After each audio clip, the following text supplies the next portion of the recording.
Kinohikai ad hoc hapo ka Shatri joka fastom, kin peloy ka jingya rally ha ka arpu artrik menta ubenaya yong arhajar arpu ar. Habaya keren chikilat patai kubor ha ka arpu tarik menta ubenay, ha Shillong Press Club u spokesperson joka fastom usam lame bon lingdo, ulaya wer ki kimi kipa baki kina school baki nya shimbenta lang ha ka rally, bandawa ban kintiu kerdan no kinohikai ad hoc shaka deficit pattern, lani ban kintiu tulop no yaki. Benai, nilai syong te khmat jong ketika ambush office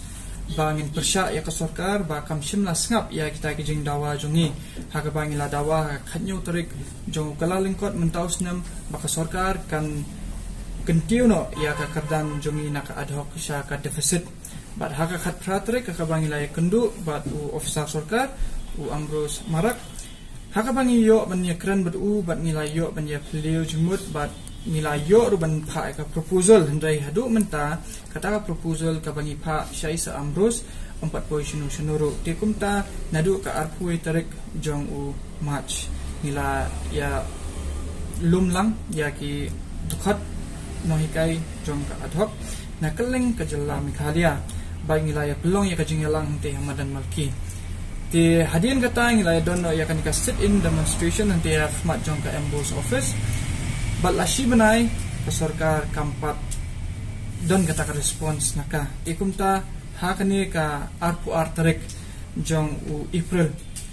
ngin sa pelong biang ya ka ni ka jingelang ka bahe bat ngin sa ya chunandu ta ka rally hakani ka jingelang ngira ya wer ya baro kinohe kai ad hoc na baro ka jelam mikha na ka jelam mikha halia hi baro kowe hakabangi don kumba pra hajar ngot kinohe kai ad hoc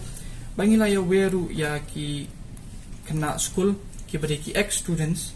baginya wan baginya sno ktilang hakani ka jingelang jongi tikumta hakani ka por ni wan bangin kerpat ru na ki kemi ki kpa ki parlok parojor ki ba deiru ki ba